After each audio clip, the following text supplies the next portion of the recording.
Sociology literally means the study of companions, and it understands that no man is an island, nobody can exist on their own, that not only do we need each other, other people need us, and it's in that relational connection that we really start to experience what it truly means to be human.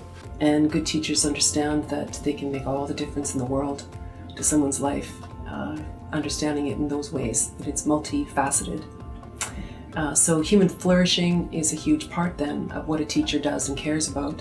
What are the things we can learn about just the nature of being from physics, and how does that relate to the nature of being in anthropology and human relationships, and even the nature of the Trinity, divine relationships? So this honing of perception, this honing of our internal capacities is what we do in spades in the studio. Other disciplines do that, of course, and Simone Weil actually said the only reason for studying anything is to hone within us the capacity for paying attention. Why? So that we're capable of prayer. Nursing, of all professions, probably has a lot to say about human flourishing, and we sometimes use the term, especially here at Trinity, the term shalom, that very holistic well-being, where we, I think, can think through quite deeply one of these questions of human flourishing is, what sense do we make of pain and suffering? What maybe meaning is in it? Human flourishing actually happens in these dark places too, right? That I think it's faith as well that drives us to flourish, because we honor God by doing our utmost with the gifts that He has provided us with. But I think it's faith as well that helps keep science and flourishing in perspective, which I think is the most important part. Simply, once again, we are stewards of what God has entrusted us with.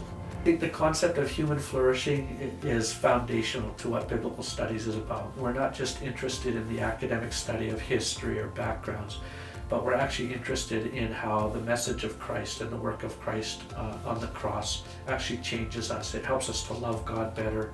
It helps us to love ourselves better.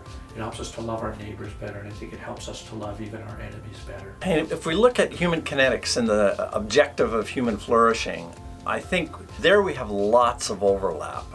Significantly, I see flourishing as not a thought experiment, but an actual practice. And the practice is primarily a physical practice. It's not only physical, but significantly physical. So what we do and how we manage our bodies and our physical environment around us is critical to our own sense of flourishing.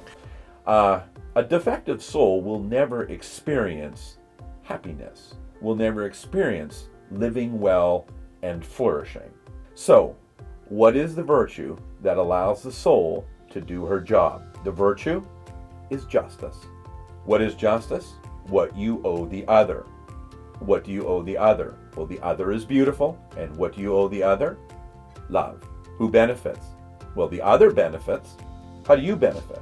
You benefit because that right action, which is justice, allows your soul to do her job, and you will live well.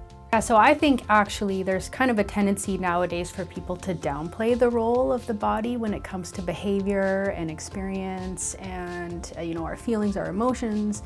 But I think that we need to remember that we were made in God's image. Jesus came in the flesh, and our body really is the way or the vessel through which we experience the world. And so I think when we talk about science, faith, and human flourishing, an understanding of the brain and the body and how that relates to our behavior is really crucial to understanding how we function as whole humans.